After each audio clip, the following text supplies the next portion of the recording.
നമ്മുടെയൊക്കെ ജീവിതത്തിൽ കടമെന്നു പറയുന്നത് ഒരു സാധാരണ കാര്യമായി മാറിയില്ലേ? പക്ഷേ അത് പലപ്പോഴും വലിയൊരു ടെൻഷൻ കൂടിയാണ്. വീട്, കാർ, ഒരു പുതിയ ബിസിനസ്, നമ്മുടെ വലിയ സ്വപ്നങ്ങളുടെയൊക്കെ കൂടെ കടവുമുണ്ടാകും. പക്ഷേ ഈ കടത്തെ ഒരു ഭാരമായി മാത്രം കാണാതെ സാമ്പത്തിക സ്വാതന്ത്ര്യത്തിലേക്കുള്ള ഒരു വഴിയായി മാറ്റാൻ പറ്റുമോ? നമുക്ക് നോക്കാം. അപ്പോ ആദ്യം തന്നെ ഒരു ചോദ്യം ചോദിക്കട്ടെ. എല്ലാ കടങ്ങളും ഒരുപോലെയാണോ? അതോ ചില കടങ്ങൾ നല്ലതും മറ്റു ചിലത് മോശവുമാണോ? ഈ ഒരു ചോദ്യത്തിനുള്ള ഉത്തരം ഒരുപക്ഷെ നിങ്ങളുടെ സാമ്പത്തിക ഭാവിയെ തന്നെ മാറ്റിമറിച്ചേക്കാം. ആ ചോദ്യത്തിന്റെ ഉത്തരം കിട്ടുന്നതിന് മുൻപ് നമുക്ക് ഈ കടം എന്ന യാഥാർത്ഥ്യത്തെ ഒന്ന് നേർക്കുനേർ കാണാം. കാരണം ശത്രുവിനെ ശരിക്കും മനസ്സിലാക്കിയാലേ അതിനെ തോൽപ്പിക്കാൻ പറ്റൂ, അല്ലേ? സത്യം പറഞ്ഞാൽ കടം ഇന്ന് നമ്മുടെയൊക്കെ ജീവിതത്തിന്റെ ഒരു ഭാഗമാണ്. അപ്പോ എന്തിനാ നമ്മളൊക്കെ കടം വാങ്ങുന്നത്? പലപ്പോഴും നമ്മുടെ വലിയ വലിയ സ്വപ്നങ്ങൾ നേടാനാണ്, അല്ലേ? സ്വന്തമായിട്ടൊരു വീട്, കുടുംബത്തിനൊരു കാറ്, മക്കളുടെ നല്ല വിദ്യാഭ്യാസം, അല്ലെങ്കിൽ മനസ്സിൽ കുറേ നാളായി കൊണ്ടു നടക്കുന്ന ആ ഒരു ബിസിനസ്. ഇതിനൊക്കെ കടമൊരു സഹായമാണ്. പക്ഷേ ഒരു കാര്യം എപ്പോഴും ഓർക്കണം, ഈ കടം നമ്മുടെ കയ്യിൽ നിന്ന് പോയാലുണ്ടല്ലോ, അത് പിന്നെ നമ്മുടെ ഉറക്കം കെടുത്തുന്ന ഒരു വലിയ ഭാരമായിട്ട് മാറും. നമ്മൾ കാണുന്ന സ്വപ്നങ്ങൾക്ക് മുന്നിൽ ഒരു വലിയ മതിലുപോലെ വന്ന് നിൽക്കും. അപ്പോ ഈ കടം ഒരു ഭാരമാവാതെ എങ്ങനെ നോക്കാം? ഇവിടെയാണ് നമ്മൾ ആദ്യം ചോദിച്ച ആ ചോദ്യം വീണ്ടും വരുന്നത്. എല്ലാ കടവും ഒന്നല്ല, നല്ല കടവും ചീത്തക്കടവുമുണ്ട്. അത് തമ്മിലുള്ള ആ ഒരു പ്രധാന വ്യത്യാസം എന്താണെന്ന് നമുക്ക് നോക്കാം. ഈ വ്യത്യാസം ഒന്ന് നോക്കിയേ. നല്ല കടമെന്ന് പറയുന്നത് ഒരു ഇൻവെസ്റ്റ്മെന്റ് പോലെയാണ്. അതായത് ഭാവിയിൽ നിങ്ങൾക്ക് വരുമാനം തരുന്ന, അല്ലെങ്കിൽ കാലം കഴിയുന്തോറും വില കൂടുന്ന ഒന്നിനു വേണ്ടി എടുക്കുന്ന കടം. ഉദാഹരണത്തിന് ഒരു വീട് വയ്ക്കാൻ എടുക്കുന്ന ലോൺ, അല്ലെങ്കിൽ ഒരു ബിസിനസ് തുടങ്ങാൻ, ഇനി അതുമല്ലെങ്കിൽ നിങ്ങളുടെ കരിയറിന് ഗുണം ചെയ്യുന്ന ഒരു എഡ്യൂക്കേഷൻ ലോൺ. എന്നാൽ ചീത്ത കടം എന്താ? അത് നമ്മൾ വാങ്ങുന്ന നിമിഷം മുതൽ വില കുറഞ്ഞുകൊണ്ടിരിക്കുന്ന സാധനങ്ങൾക്ക് വേണ്ടി എടുക്കുന്നതാണ്. ക്രെഡിറ്റ് കാർഡ് ഉപയോഗിച്ച് വാങ്ങിക്കൂട്ടുന്ന സാധനങ്ങൾ, അല്ലെങ്കിൽ ഒരു ആഡംബര കാർ, അതൊക്കെ ഇതിന് നല്ല ഉദാഹരണങ്ങളാണ്. ഓക്കെ, അപ്പം നല്ല കടം നിലനിർത്തിയിട്ട് ഈ ചീത്ത കടങ്ങളെ എങ്ങനെ ഒഴിവാക്കാം? അതിന് നമുക്കൊരു കിടിലൻ പ്ലാൻ വേണം. നമ്മുടെ കയ്യിലുള്ള പണത്തെയും സമ്പാദ്യത്തെയും ഒരൊറ്റ ലക്ഷ്യത്തിലേക്ക്, അതായത് കടം തീർക്കുക എന്നതിലേക്ക് മാത്രം ഫോക്കസ് ചെയ്യുന്ന ഒരു തന്ത്രം. ഇതിന് നമുക്കൊരു പേരിടാം: സ്ട്രാറ്റജിക് ഫണൽ. ഈ ചിത്രം ഒന്ന് നോക്കൂ. ഒരു ഫണലിലേക്ക് നമ്മൾ വെള്ളമൊഴിക്കുമ്പോൾ അതെല്ലാം കൂടെ ഒരു പോയിന്റിലേക്ക് കേന്ദ്രീകരിക്കുന്നത് കണ്ടിട്ടില്ലേ? അതുപോലെ നമ്മുടെ വരുമാനം, നമ്മുടെ സേവിങ്സ്, എവിടെന്നെങ്കിലും എക്സ്ട്രാ കിട്ടുന്ന പണം, ഇതെല്ലാം കൂടെ കടം തീർക്കുക എന്ന ഒരൊറ്റ ലക്ഷ്യത്തിലേക്ക് തിരിച്ചുവിടുന്ന ഒരു രീതിയാണിത്. അവിടെയും ഇവിടെയുമായി ചെറിയ തുക അടയ്ക്കുന്നതിനു പകരം നമ്മുടെ മുഴുവൻ സാമ്പത്തിക ശക്തിയും ഒരുമിപ്പിച്ച് നമ്മൾ കടത്തെ നേരിടാൻ പോകുകയാണ്. ഇതെങ്ങനെയാണ് പ്രാവർത്തികമാക്കുക എന്ന് നമുക്ക് നോക്കാം. ശരി, അപ്പോൾ നമ്മുടെ സ്ട്രാറ്റജിക് ഫണൽ റെഡിയാണ്. ഇനി ആ ഫണലിലൂടെ കടത്തിലേക്ക് പണമൊഴുക്കാനുള്ള ഏറ്റവും നല്ല വഴികൾ ഏതൊക്കെയാണെന്ന് നോക്കിയാലോ? കുറച്ച് പ്രാക്ടിക്കൽ ടിപ്സിലേക്ക് കടക്കാം. പക്ഷേ ഈ വഴികളിലേക്ക് പോകുന്നതിന് മുൻപ് ഒരു പ്രധാനപ്പെട്ട ചോദ്യമുണ്ട്.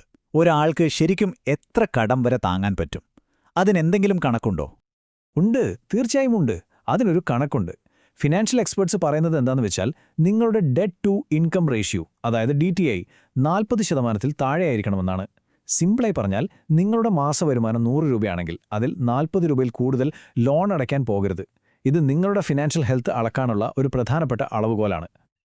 ഓക്കെ, ഇനി നമ്മുടെ ആ ഫണ്ടിലേക്ക് എങ്ങനെ കൂടുതൽ പണം എത്തിക്കാമെന്ന് നോക്കാം. അതിന് 5 കിടിലൻ വഴികളുണ്ട്. ഒന്നാമത്തത്, നമ്മൾ ഉപയോഗിക്കാതെ വെച്ചിരിക്കുന്ന സ്വർണമോ മറ്റോ പോലുള്ള ആസ്തികൾ വിറ്റ് പണമാക്കുക.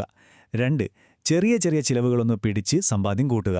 3, ഉയർന്ന പലിശയുള്ള ലോണുകളുണ്ടെങ്കിൽ അത് കുറഞ്ഞ പലിശയുള്ള ലോണുകളായി റീഫിനാൻസ് ചെയ്യാൻ പറ്റുമോ എന്ന് നോക്കുക. 4, കയ്യിൽ കുറച്ചധികം പണം വരുമ്പോൾ അത് വെറുതെ വയ്ക്കാതെ നേരെ ലോണിൻ്റെ മുതലിലേക്ക് അടച്ചു തീർക്കുക. അവസാനമായിട്ട്, താമസം, യാത്ര പോലുള്ള നമ്മുടെ വലിയ ചിലവുകൾ ഒന്നുകൂടി നോക്കി അതിലെന്തെങ്കിലും കുറയ്ക്കാൻ പറ്റുമോ എന്ന് ശ്രമിക്കുക.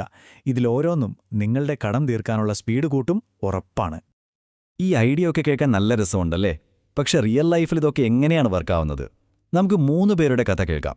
രമേശ്, പ്രിയ, പിന്നെ സുരേഷ്. ഈ 3 കഥകളിലും നമുക്ക് പഠിക്കാൻ ഒരു പാഠമുണ്ട്. ആദ്യം നമുക്ക് രമേശിനെ പരിചയപ്പെടാം. രമേശ് ഒരു വീട് വയ്ക്കാൻ ലോൺ എടുത്തു. അതൊരു നല്ല കടമായിരുന്നു. കാരണം അത് സ്വന്തം വീടെന്ന വലിയൊരു സ്വപ്നത്തിലേക്കുള്ള നിക്ഷേപമായിരുന്നു. കൃത്യമായ പ്ലാനിംഗ് ഉണ്ടായിരുന്നതുകൊണ്ട് കിട്ടിയ പൈസയൊക്കെ വെച്ച് നേരത്തെ തന്നെ ലോൺ അടച്ചു തീർത്തു. അങ്ങനെ പുള്ളി സാമ്പത്തികമായി സുരക്ഷിതനായി. ഇനി പ്രിയയുടെ കഥ കേൾക്കാം. പ്രിയയുടെ പ്രശ്നം ക്രെഡിറ്റ് കാർഡായിരുന്നു. കയ്യിൽ കിട്ടിയ കാർഡെല്ലാം ഉപയോഗിച്ച് പ്രിയ ഒരു ചീത്ത കടത്തിന്റെ വലയിൽ പെട്ടുപോയി. പക്ഷേ തന്റെ തെറ്റു മനസ്സിലാക്കിയപ്പോൾ പ്രിയ ഒരു ബഡ്ജറ്റുണ്ടാക്കി ഒരു ഫിനാൻഷ്യൽ അഡ്വൈസറുടെ സഹായം തേടി. പതിയെ പതിയെ ആ കടക്കണിയിൽ നിന്ന് പുറത്തുവന്നു. പ്രിയയുടെ കഥ നമ്മളെ പഠിപ്പിക്കുന്നതെന്താ? എത്ര വലിയ കുഴിയിൽ വീണാലും ഒരു തിരിച്ചുവരവ് സാധ്യമാണ് എന്നുള്ളതാണ്. അവസാനമായി സുരേഷ് ബിസിനസ് വലുതാക്കാൻ ഒരു വലിയ ലോൺ എടുത്തു. തീർച്ചയായും അതൊരു നല്ല കടം തന്നെയായിരുന്നു. പക്ഷേ മാർക്കറ്റിൽ ആരും പ്രതീക്ഷിക്കാത്ത ചില മാറ്റങ്ങൾ വന്നതോടെ ബിസിനസ് പൊളിഞ്ഞു. ഇത് നമ്മളെ പഠിപ്പിക്കുന്ന ഒരു വലിയ പാഠമുണ്ട്. നല്ല കടമാണെങ്കിൽ പോലും അതിലൊരു റിസ്ക് ഫാക്ടർ ഉണ്ടെന്ന് നമ്മളെപ്പോഴും ഓർക്കണം. അപ്പോൾ ഈ 3 കഥകളും നമ്മളോട് ഒരേ കാര്യമാണ് പറയുന്നത്. ഏതുതരം ലോൺ എടുക്കുന്നു എന്നുള്ളത് മാത്രമല്ല പ്രധാനം. അതെങ്ങനെ കൈകാര്യം ചെയ്യാനുള്ള പ്ലാൻ നമ്മുടെ കയ്യിലുണ്ട്. പെട്ടെന്നൊരു പ്രശ്നം വന്നാൽ അതിനെ എങ്ങനെ നേരിടും. ഈ 2 കാര്യങ്ങളും ഒരുപോലെ പ്രധാനമാണ്. ഓക്കെ, അപ്പോൾ നല്ല കടവും ചീത്ത കടവും എന്താണെന്ന് നമ്മൾ കണ്ടു, കടം തീർക്കാനുള്ള വഴികൾ പഠിച്ചു, പിന്നെ യഥാർത്ഥ ജീവിതത്തിലെ കഥകളിൽ നിന്ന് ചില പാഠങ്ങളും മനസ്സിലാക്കി. ഇനി ഏറ്റവും പ്രധാനപ്പെട്ട കാര്യത്തിലേക്ക് വരാം. നാളത്തെ നമ്മുടെ സാമ്പത്തിക ഭാവിയുടെ കൺട്രോൾ എങ്ങനെ നമ്മുടെ കയ്യിലാക്കാം? ഈയൊരു വാചകം ഓർമ്മയിൽ വയ്ക്കുക. കടം ശരിയായി കൈകാര്യം ചെയ്യുന്നത് നമ്മുടെ ബാങ്ക് ബാലൻസ് കൂട്ടാൻ മാത്രമല്ല, നമ്മുടെ മനസ്സമാധാനത്തിനും അത്യാവശ്യമാണ്. കടം തരുന്ന ടെൻഷനിൽ നിന്ന് ഫിനാൻഷ്യൽ ഫ്രീഡം തരുന്ന ആശ്വാസത്തിലേക്ക് അങ്ങോട്ടുള്ളൊരു യാത്ര, അതാണ് നമ്മുടെ ലക്ഷ്യം. അപ്പോൾ ഒരു ചോദ്യം ചോദിക്കട്ടെ. ഇന്ന് നമ്മൾ സംസാരിച്ച ഈ കാര്യങ്ങളൊക്കെ വെച്ച് നിങ്ങളുടെ സാമ്പത്തിക സ്വാതന്ത്ര്യത്തിലേക്കുള്ള സ്വന്തം പ്ലാൻ ഉണ്ടാക്കാൻ നിങ്ങൾ റെഡിയാണോ? ഓർക്കുക, എത്ര വലിയ യാത്രയാണെങ്കിലും തുടങ്ങുന്നത് ഒരൊറ്റ സ്റ്റെപ്പിലാണ്. ആ ആദ്യത്തെ സ്റ്റെപ്പ് വയ്ക്കാൻ ഇതാണ് ഏറ്റവും നല്ല സമയം. കാരണം നിങ്ങളുടെ ഭാവി മറ്റാരുടെയും കയ്യിലല്ല, അത് നിങ്ങളുടെ മാത്രം കയ്യിലാണ്.